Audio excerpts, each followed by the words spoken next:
नमस्कार, चुनावी चौपाल में आपका स्वागत है और मैं हूं आपके साथ वर्षा।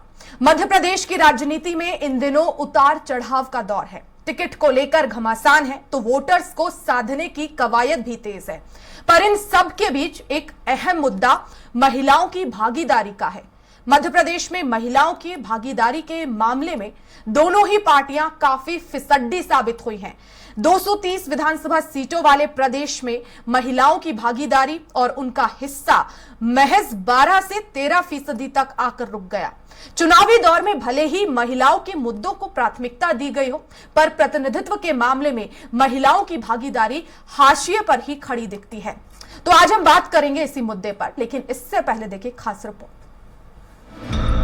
अगर महिला मतदाताओं की संख्या इन चुनावों में राजनीतिक दलों को अपनी ओर आकर्षित कर रही है, तो उनके पास महिला मतों को अपनी ओर मोड़ने और इसके लिए कोशिश करने की कई वजहें हैं। ज्यादातर सीटों में महिला मतदाताओं की संख्या लगभग आधी या फिर इससे थोड़ी ही कम है। अगर मसला भागीदारी के स्तर पर है, तो वोट देने के मामले पर महिलाएं युवाओं से आगे रहती हैं। इस तरह किसी राजनीतिक दल की चुनावी सफलता में युवाओं के बजाय महिला मतदाता अधिक महत्वपूर्ण भूमिका निभा सकती हैं। ऐसे में राजनीतिक दल महिला वोट पाने के लिए गंभीर प्रयास कर रहे हैं, लेकिन वे टिकट बांटते समय महिला उम्मीदवारों को नजरअंदाज करते हैं। इसका सीधा अंदाजा मध्य प्रदेश में बीजेपी और कांग्रेस की तरफ से बांटे गए टिकटों की संख्या से ही लगाया जा सकता है। हालांकि राजनीतिक दल चुनावों के लिए अपने उम्मीदवारों की सूची को अंतिम रूप दे चुके हैं, लेकिन अभी तक टिकट वितरण के रुझानों को देखें तो ये साफ है कि किसी भी राजनीतिक दल में महिला उम्मीदवारों को सही हिस्सा नहीं मिला है। मध्य प्रदेश में मतदाताओं की संख्या 5,60,60,000, महिला मतदाता 2,72,33,000, लगभग 50% महिला वोटरों की हिस्सेदारी।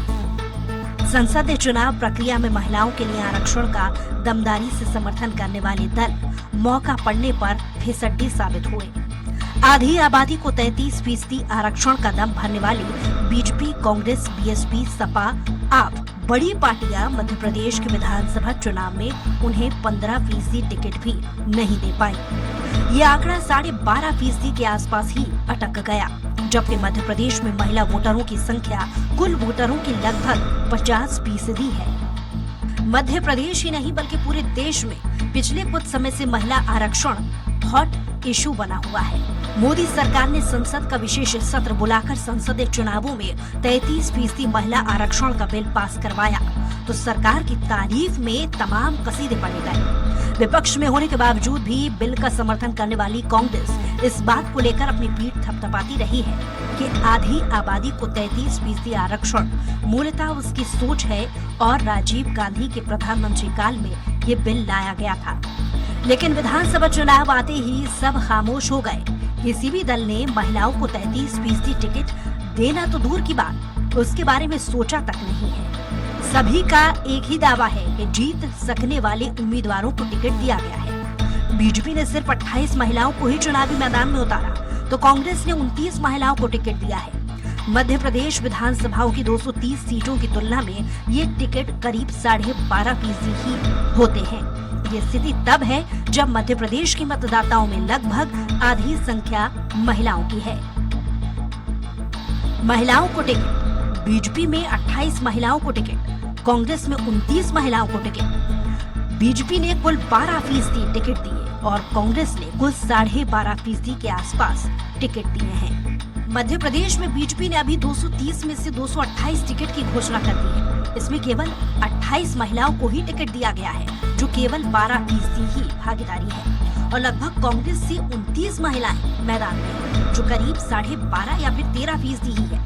जबकि 230 विधानसभा सीटों में 33% का मतलब लगभग 76 सीटें होती हैं। ऐसे में आंकड़ों के मुताबिक दोनों पार्टियों को मिलाकर भी 76 सीटें नहीं होती हैं। 2018 के चुनावों में भी बीजेपी ने केवल 24 महिलाओं को टिकट दिया था, वहीं कांग्रेस ने तो केवल 11 सीटों पर ही महिलाओं को मौका दिया था। वहीं अगर हम बात करें महिला मतदाताओं की, 2003 में 62.14% महिलाओं ने मतदान किया था। 2008 में 65% मतदान महिलाओं ने किया। 2013 में ये आंकड़ा 70% के आसपास था। जबकि 2018 चुनाव में ये प्रतिशत बढ़कर 74 पर पहुंच गया था। आंकड़ों से साफ है कि भले ही प्रतिनिधित्व में भागीदारी के मामले में महिलाओं को तरजीह नहीं दी जाती, पर महिलाओं के बीच में अपने भविष्य का नियंता यानी कि नेता चुनने में और वोटिंग में महिलाएं लगातार बाहर निकल रही हैं। ऐसे में शिवराज सिंह की लाडली बहना के जरिए महिलाओं को सशक्त बनाने की बात हो या फिर कमलनाथ के वचन पत्र में महिलाओं के लिए किए गए वादे हो, पर आंकड़े और महिलाओं के प्रतिनिधित्व के मामले में दोनों ही पार्टियां महिलाओं को हाशिए पर खड़ा रखती दिख रही हैं। तो ये रिपोर्ट आपने देखी, इसी रिपोर्ट पर आज हम चर्चा करेंगे। चुनावी चौपाल में हमारे साथ खास मेहमान मौजूद हैं, आपका ताल्लुक इनसे करवा देते हैं। जिया मंजरी हमारे साथ है, राजनीतिक विश्लेषक हैं। के.एस. साइनी जी हैं, पत्रकार हैं, वरिष्ठ पत्रकार हमारे साथ जुड़ रही हैं, और स्टेट हेड अजय त्रिपाठी जी, और साथ ही साथ हमारे साथ संवाददाता भी जुड़ेंगे तमाम जगहों से। सर, सबसे पहले तो आप तीनों ही मेहमानों का बहुत बहुत स्वागत है। सर, अजय जी, आपसे मेरा सबसे पहला कमेंट रहेगा, क्योंकि बात होती है 33% की, लेकिन आंकड़े उठाकर देखें इस विधानसभा चुनाव में तो सिर्फ 12% हिस्सेदारी महिलाओं की। कैसे देखते हैं आप? वर्षा, बड़ा ट्रेडिशनल है, कोई नई बात नहीं है, बड़ा ट्रेडिशनल चला रहा है, परंपरागत स्थिति चली जा रही है कि बार बार दावे करते हैं। लेकिन मध्य प्रदेश की विधानसभा में अगर 1956 में जब से विधानसभा बनी तब से लेकर आज तक देखा जाए तो बहुत अच्छा उपस्थिति महिलाओं की नहीं दिखाई पड़ती। बड़ी गिनी चुनी संख्या होती, चाहे विधानसभा में हो चाहे कैबिनेट में हो, सारी पार्टियों में। लेकिन इस बार ये सवाल इसलिए उठ रहा है कि इस बार प्रधानमंत्री नरेंद्र मोदी से लेकर के और राहुल गांधी जो कांग्रेस के नेता हैं और तमाम लोगों ने, जब हाउस में स्पेशल सेशन हुआ, लोकसभा का संसद का विशेष सत्र बुलाया गया और उसमें महिला आरक्षण बिल पास कराया गया, तो सबने अपनी पीठ थपथपाई, चाहे बीजेपी के लोग हों चाहे कांग्रेस के लोग हों, सबने अपनी पीठ थपथपाई, अपने कंट्रीब्यूशन को सबने आगे बढ़ चढ़ करके बताया। और उसके बावजूद ये लग रहा था कि इस बार बेहतर होगा। लेकिन अभी भी जो इस बात टिकट दिए गए हैं उसमें दोनों ही पार्टियों की तरफ से इस बात में कोताही बढ़ती है। 33 छोड़िए, 15% के करीब भी नहीं पहुंच पाए। तो ये जो कथनी और करनी, दोनों ही पार्टियों की कथनी और करनी में जो अंतर दिखाई पड़ता है, ये चर्चा का विषय बन जाता है। और जब तक अब ये साफ लग रहा है कि इस तरह का जो बात की जाती है, अब एक नया नारा दोनों की तरफ चाहता है कि जीत सकने वाले उम्मीदवार को टिकट दिया है, तो भैया क्यों आपने आरक्षण बिल पास कराया। और मध्य प्रदेश के मुख्यमंत्री शिवराज सिंह चौहान हर सभा में दावा करते हैं कि हमने महिलाओं को लोकल सेल्फ गवर्नमेंट में 50% दे दिया, नगरीय निकाय में 50% दिया, पंचायतों में दे दिया, तमाम दिया। लेकिन यहाँ आकर के सबकी बोलती बंद हो जाती है। कोई सवाल का जवाब किसी के पास नहीं होता कि आखिरकार आपने जो 33% का प्रॉमिस किया था, मत दीजिए 50%, 33 का जो प्रॉमिस किया था उसका क्या हुआ। उस सवाल का जवाब एक अनसुना सवाल रह जाता है। परसा, बिल्कुल। जिया मंजरी जी, आप ही से अब जानना चाहूंगी, क्योंकि जब भी हम बात करते हैं महिलाओं की भागीदारी की और महिलाओं के नाम पर जब श्रेय लिया जाता है तो सभी राजनीतिक जो दल हैं वो आगे खड़े होते हैं, लेकिन जब वाकई में उन्हें हिस्सेदारी देने की बात आती है तो पीछे हो जाते हैं, शून्य पर उसे लेकर चले जाते हैं। 33% की बात थी, 12% पर महज जो है वो पहुंच गई है। क्या वजह इसके पीछे आप मानती हैं? क्या महिलाओं पर एक वजह भरोसा होती है, या जिताऊ कैंडिडेट, क्योंकि जैसे कि अजय सर भी बोल रहे हैं कि जिताऊ कैंडिडेट पर इस समय पार्टियां जो है वो फोकस करती हैं? देखिए, जैसा कि हमारे भाई साहब तिवारी जी बोले कि ये एक ट्रेडिशनल राजनीतिक पैटर्न चला आ रहा है, जिसमें महिलाओं को वोटर्स के रूप में लोभ लुभावने वादे तो किए जाते हैं, किंतु उनको राजनीतिक पटल पर लाने के लिए कोई भी पार्टी, चाहे वो कांग्रेस हो जिसमें कि ऐसे स्लोगन आते हैं लड़की हूं लड़ सकती हूं, या फिर बीजेपी हो, सभी जगह महिला प्रत्याशियों को उतारना बहुत आवश्यक है, जो कि नहीं हो रहा है। आप देखिए कि पार्लियामेंट में भी कितने प्रतिशत लेडीज है, और अगर हम एमपी इलेक्शंस की भी बात करें तो 12%, बहुत कम है। आप देखिए बहुत ही कम और नए चेहरे कितने इंट्रोड्यूस किए किसी भी पार्टी ने। जो पुराने चेहरे आ रहे थे, जो पैतृक राजनीतिक परिवारों के चेहरे आ रहे थे वो हैं, किंतु नए चेहरे, युवा चेहरे, जो नए कैंडिडेट्स है वो कितने उतारे गए ये देखने वाली बात है। और क्या ऐसी संभावना 24 के इलेक्शन में ये पार्टियां तैयार कर रही हैं या नहीं, क्योंकि बात ऑफ कोर्स ये इसलिए उठ रही है क्योंकि महिला बिल पास हुआ है, और महिला बिल के लिए सबने अपनी खूब हुंकार भरी, खूब हामियां भरी और अपनी अपनी कंट्रीब्यूशन दिखाए। लेकिन जब प्रत्याशियों की लिस्ट आई तो फिर वही कि जिताऊ कैंडिडेट तो तब होगा जब आप महिलाओं को इंट्रोडक्शन करवाएंगे। महिलाएं सिर्फ तिलक लगाने के लिए, माला पहनाने के लिए नहीं है। आप देखिए कई बारी विमेन एम्पावरमेंट के प्रोग्राम्स होते हैं, सारी के सारे पुरुष ऊपर बैठे रहते हैं और महिलाएं नीचे खड़ी रहती हैं। आप महिला दिवस के बहुत सारे कार्यक्रम देखिए, मैं तो कई सारे कार्यक्रमों में जाती हूँ, बीइंग अ सोशल एक्टिविस्ट, मैं ऐसा देखती हूँ और कई बार मैंने टोका भी है कि ये महिलाओं की बात करने के लिए भी हमारे पास महिला प्रत्याशी नहीं है। तो ये बहुत दुखद है राजनीतिक पटल पे इस प्रकार की स्थिति होना। और मैं आशा करती हूँ कि सभी पार्टियां भविष्य में इस विषय पे काम करेंगी और अन्य नए नए चेहरे महिला प्रत्याशियों के उतारेंगी। जी बिल्कुल। शाइनी जी, अब आपसे एक कमेंट, क्योंकि मध्य प्रदेश की राजनीति में हमने देखा, आंकड़े भी बताए कि किस तरह से 12 और 12.5% पर महिलाएं सिमट गई हैं। दोनों ही पार्टियों ने जिस तरह से श्रेय लिया है कि हाँ, हमने जो है पहली प्रधानमंत्री दी है, हम महिलाओं के लिए तमाम तरह की योजनाएं चला रहे हैं, लेकिन मध्य प्रदेश की राजनीति में ये जो आंकड़े निकलकर सामने आए हैं, क्या ये महिलाओं के साथ, आधी आबादी के साथ न्याय है? शाइनी जी। बिल्कुल न्याय नहीं हो रहा है। आप, ये बहुत बड़ा विडंबना है हमारे राजनीति में। लेकिन हमें एक चीज बिल्कुल समझना होगा, इसीलिए जो आरक्षण दिया है महिलाओं को, वो आरक्षण बहुत ही जरूरी है। अगर आप सोचे कि आप पार्टियों के भरोसे छोड़ देंगे और वो आरक्षण दे देंगे, तो ये तो होने ही नहीं वाला। आप समझिए इस बात को कि जैसे जो भी प्रत्याशी हैं, जो पुराने कैंडिडेट्स हैं, क्या उनको टिकट काटना इतना आसान है? कभी भी इतने मतलब कैंडिडेट्स को दिए ही नहीं है टिकट। और अगर 33% रिजर्वेशन आपको इम्प्लीमेंट करना है, तो आपको उतने ही लोगों के टिकट काटने पड़ेंगे और डिसेंट इतना होगा पार्टी के अंदर। और अगर एक पार्टी ने कर दिया, दूसरी पार्टी ने नहीं करा, तो उसको खामियाजा वो भुगतना चाहेंगे। तो ये सब बहुत सारे प्रैक्टिकल प्रॉब्लम्स है और इसी वजह से जो रिजर्वेशन है ये देना इतनी जरूरी हो गई थी, क्योंकि पार्टियां अपने तरफ से शुरू से, क्योंकि ये पैट्रियार्चिकल सिस्टम चला आ रहा है और वहां पे महिलाओं को कभी भी, भले कितनी काबिलियत हो उनमें, कितना टैलेंट हो और पॉलिटिकली कितनी एक्टिव हो, उसके बाद भी टिकट मिलना महिलाओं के लिए बहुत मुश्किल हो जाता है। इसी वजह से ये आरक्षण जो है, रिजर्वेशन जो है, हमेशा लोग पूछते हैं कि रिजर्वेशन की क्या जरूरत है, महिलाओं में काबिलियत है वो अपने आप आ जाएंगी। दिक्कत वहीं आती है, काबिलियत है उसके बावजूद आपको टिकट नहीं दिया जाता है, क्योंकि टिकट देने वाले जो हाईकमान है वो जो एग्जिस्ट कर रहे हैं, जो ऑलरेडी उस कॉन्स्टिट्यूशन को नर्चर कर रहे हैं, उनको ही टिकट मिलता है। तो कहीं ना कहीं बहुत बड़ा प्रैक्टिकल प्रॉब्लम है। और आज भी मैं बता रही हूँ, पॉलिटिकल पार्टीज के लिए अगर आज वो टिकट दे दे तो उनके लिए तैयार हो जाएंगे कैंडिडेट, लेकिन अभी भी पॉलिटिकल पार्टीज बात को समझ ही नहीं रही है। उनको लगता है कि नहीं नहीं अभी तो क्या होगा, 30 तक नहीं होगा, 2030 के बाद होगा, 36 में होगा। तो ये लोग बहाने ढूंढ रहे हैं बस, कि मतलब नहीं देने के लिए। लेकिन ये समझना चाहिए, जिस दिन ये आरक्षण हो जाएगा तो इनके पास कैंडिडेट्स मिलना मुश्किल हो जाएगा, और जो पार्टी तैयार रखेंगे अपनी महिला प्रत्याशियों को, वो ही आगे पॉलिटिकल बेनिफिट उन्हीं मिलना।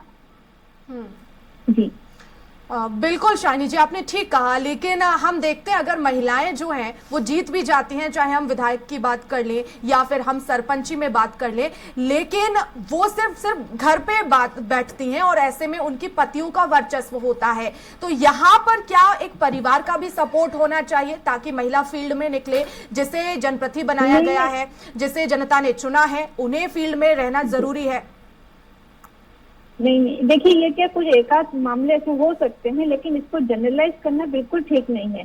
कभी मतलब यही चीज यूज किया जाता है कि महिलाओं को हम दे भी देंगे तो उनकी पति आगे आ जाएंगे। आप देखें ना कितने महिलाएं सक्षम और कितने आगे आके काम कर रही हैं, हर फील्ड में महिलाएं कर रही है। अगर एक आध महिलाओं के साथ ऐसा हो जाता है या उनकी पति आगे आ जाते हैं, तो हम उसको एक एग्जाम्पल बना के दिखा देते हैं कि नहीं नहीं देखो, महिलाएं दे भी देंगे तो उनके पति करेंगे, ये करेंगे, वो करेंगे।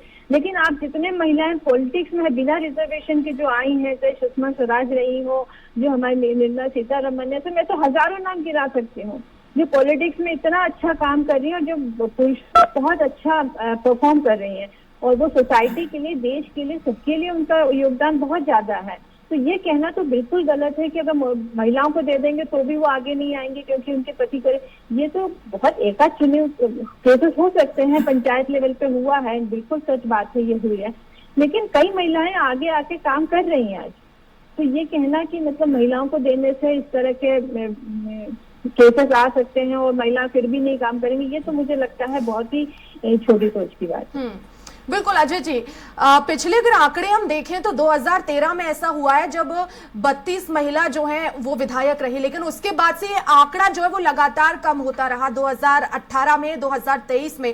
अब ऐसे में क्या माना जाए, क्योंकि लोकसभा चुनाव भी है, तो क्या पार्टी ये देख रही है कि अब आने वाले समय में हम सांसदों में जो है महिला सांसदों को ज्यादा तवज्जो देंगे, वहां पर महिलाओं को ज्यादा भागीदारी देने की कोशिश होगी, क्योंकि विशेष सत्र बुलाया गया, वहां पर श्रेय भी सभी पार्टियों ने लिया?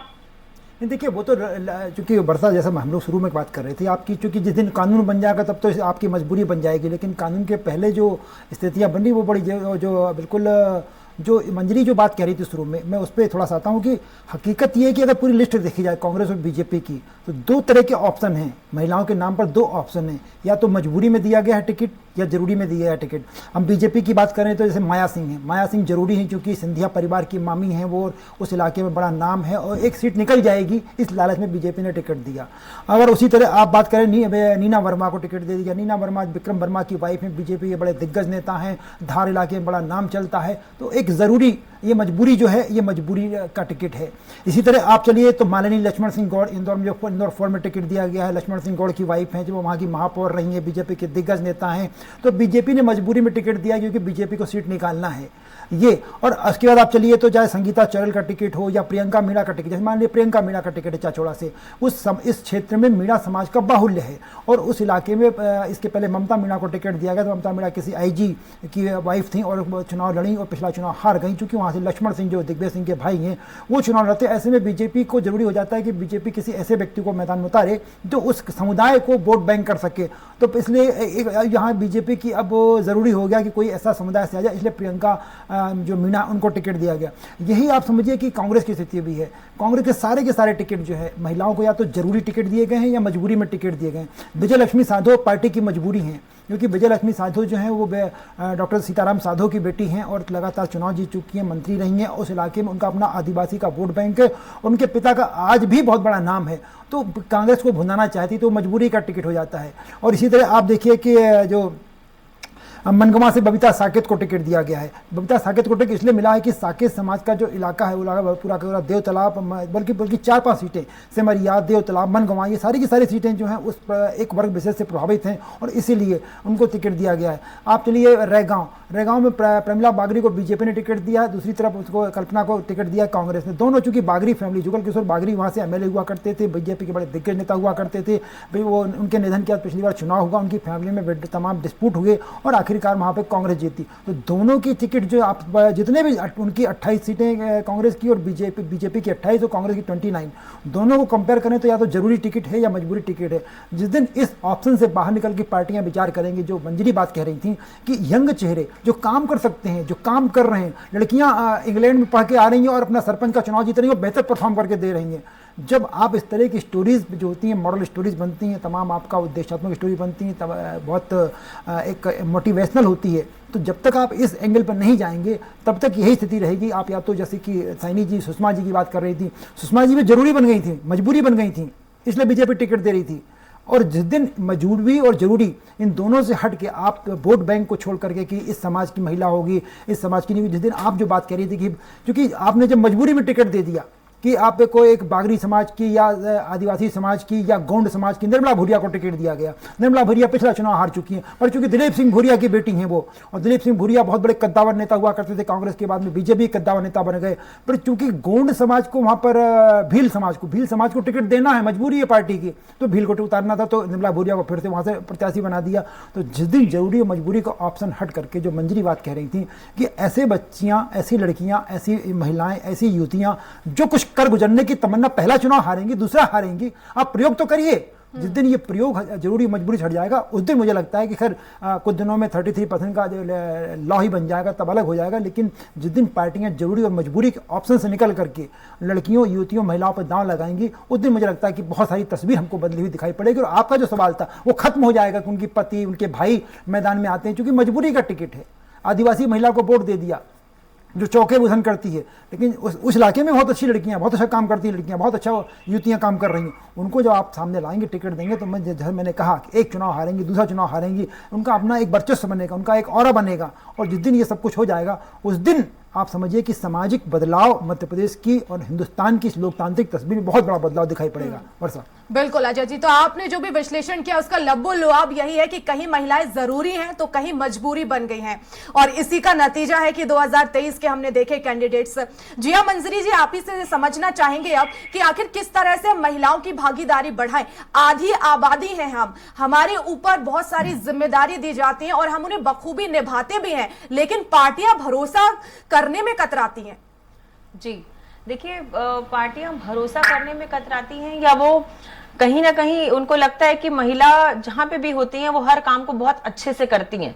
तो भरोसे की बात नहीं, एक ट्रेडिशनल एक फोरम चला आ रहा है, उस मोनोटोनी को तोड़ने में, उस व्यवहार को तोड़ने में थोड़ा समय लगेगा। लेकिन जैसे कि आप बात कर रही थी कि अगर महिलाओं को टिकट मिल भी जाता है, वो जीत भी जाती हैं, तो भी उनके पति या उनके भाई या उनके परिवार वाले उनका काम देखते हैं। तो मुझे लगता है ये 90 के दशक तक तो ये बात सच थी, लेकिन जो अभी जो राजनीति चल रही है वर्तमान में, उसमें मैंने ऐसा बहुत कम देखा है, क्योंकि महिलाएं बहुत तेजी से आगे उठ करके आ रही हैं, पढ़ रही हैं, लिख रही हैं और काम कर रही हैं। मैंने कई सारे ऐसे ग्रामीण क्षेत्रों का दौरा किया जहां पर कि मुझे महिलाएं सेवा मित्र मिली, महिलाएं सीएम फेलोज मिली, बहुत सारी ऐसी महिलाएं थी जो काम कर रही थी। महिलाएं ग्राम पंचायत में काम कर रही हैं, महिलाएं आंगनबाड़ी में काम कर रही हैं। तो महिलाएं घर से निकल रही हैं, पहले ही काम कर रही हैं।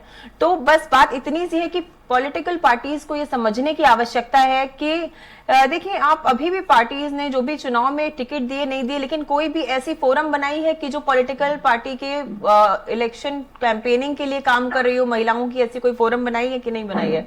अब देखिए, ये एक छोटा सा मौका है जहां पे कि कुछ एक्टिव महिलाएं निकल करके आ सकती है, जहां पे कि एक कह दीजिए कि एक समिति बननी चाहिए थी कि चुनाव के अंदर ऐसी महिलाएं, एक्टिव महिलाएं जो आए, बाहर जाएं, लोगों से मिलें, तो उनकी प्रतिभा निखर के आएगी। वो एक आने वाले भविष्य के लिए एक प्रत्याशी के रूप में तैयार होंगी, उनका पब्लिक इंटरेक्शन बढ़ेगा, उनकी अवेयरनेस बढ़ेगी, साथ में एक एक्सेप्टेंस बढ़ेगी लोगों के बीच में उन महिलाओं के लिए जो जो जन जन घर के लोगों से जाकर के मिलेंगी। तो आप देखिए, इस प्रकार की जो एक्टिविटीज है, मुझे लगता है सभी पार्टियों को इस प्रकार की एक्टिविटीज को इंक्रीज करना चाहिए। जहां पे भी पब्लिक इंटरेक्शन हो वहां पे महिलाओं को लाना चाहिए, जिससे कि समाज के अंदर में भी एक पॉलिटिकल फीमेल होने का एक्सेप्टेंस बढ़े। बिल्कुल। शाइनी जी, लास्ट कॉमेंट आपसे। जी, अभी जैसे अजय जी ने कहा कि मजबूरी में महिलाओं को टिकट दिया जाता है, अभी तक मेरा ये कहना है कि टिकट का वितरण ऐसे ही होता है। जहां आप कास्ट इक्वेशन देखते हैं, जहां पर जो कास्ट मजबूत है, जहां पे जो पहले से काम कर रहे हैं, जिसको जीतने की उम्मीद ज्यादा है, उन्हें ही टिकट दिया जाता है। तो मेरा ये कहना है, जो भी महिला है इसके योग्य हैं, जो वहां पे कर सकते हैं, लेकिन उनको भी टिकट नहीं मिलता, भले वो कास्ट इक्वेशन में भी उनका वहां पे अच्छा वर्चस्व हो सकता है। वहां के कास्ट इक्वेशन देखते या उनकी अलग जरूरतें देखकर उन महिलाओं को भी टिकट नहीं दिया जाता है। तो बात यह है कि जो मजबूरी में दिया जा रहा है या वही बात थी कि आप मजबूरी या जरूरी से जब हटेंगे, आप चलिए सीधी में रीति पाठक को आपने टिकट क्यों दिया? ऑलरेडी मेंबर ऑफ पार्लियामेंट है, सिर्फ इसलिए कि ब्राह्मण परिवार की हैं, पैसे वाली हैं, पैसा चुनाव पार्टी को पैसा नहीं लगाना पड़ेगा। तो पार्टी की जो अपनी मजबूरियां होती हैं, इस दिन इसको थोड़ा सा ऑप्शनल कर देंगे। हम मानते नहीं, बिल्कुल सही बात है। तो बिल्कुल रिजल्ट अच्छे मिलेंगे और अच्छे, मुझे लगता है परिणाम अच्छे होंगे। पर 33% का आरक्षण क्योंकि आने वाला है। पर मैं जिया मंजरी से आखिरी बार में ये दोनों से सहमति चाहूंगा कि क्या जो महिला आरक्षण की या महिला अधिकारों की तमाम एनजीओ बात करते हैं, उनको भी खड़े होकर सामने आना चाहिए कि भाई बाकी ऑप्शंस पे आप ये बात करते हैं, तो पॉलिटिकल ऑप्शन पर, पॉलिटिकल मुद्दे पर क्यों बात नहीं होती? क्यों नहीं आप टिकट दे सकते हैं? ये सवाल उठना चाहिए। अच्छा जी, एक और बात है कि देखिए, मीडिया भी एक लोकतंत्र का बहुत अच्छा स्तंभ है, बहुत मजबूत स्तंभ है। मीडिया को भी ऐसी स्टोरीज, ऐसी सक्सेस स्टोरीज लानी चाहिए कि कुछ बच्चियां अपने करियर से शिफ्ट लेकर के राजनीति में बहुत सारा काम कर रही हैं और राजनीतिक पटल में, सामाजिक क्षेत्र में काम करी। उन सक्सेस स्टोरीज को मीडिया को कवरेज देना चाहिए, ज्यादा से ज्यादा दिखाना चाहिए, जिससे कि वो भी एक कल को भविष्य में प्रत्याशी बन पाए, बेहतर काम कर सकते हैं। जी, बेहतर काम। जी अजय जी, वो बिल्कुल जिस बात ठीक है कि जो महिलाएं कर रही हैं उनको अपन को फ्रंट पे लाना चाहिए और मीडिया में उनको दिखाना चाहिए, क्योंकि मीडिया में सिर्फ वही लोग दिखाए जाते हैं जो लोग मतलब कुछ इस तरह के कमेंट कर देते हैं, जो कंट्रोवर्शियल बात कर देते हैं, उनको हम मीडिया में खुद दिखाते हैं। तो जो एक्चुअल काम करते हैं, जो सिंसियरली काम करते हैं, मोटिवेशनल स्टोरीज पे हमको जाना चाहिए, तब जाके बेहतर परफॉर्मेंस, उनका एक अधिकार बनेगा, एक ऑरा बनेगा, बेहतर हो जाएगा। बरसा बिल्कुल। 33% बिल्कुल, समय की कमी है शाइनी जी, बहुत शुक्रिया हमसे जुड़ने के लिए और हमें समय देने के लिए। जिया जी, आपका भी बहुत शुक्रिया और अजय जी, आपका भी बहुत शुक्रिया विश्लेषण करने के लिए। तो चुनावी चौपाल में हमने बात की महिलाओं की हिस्सेदारी की बात।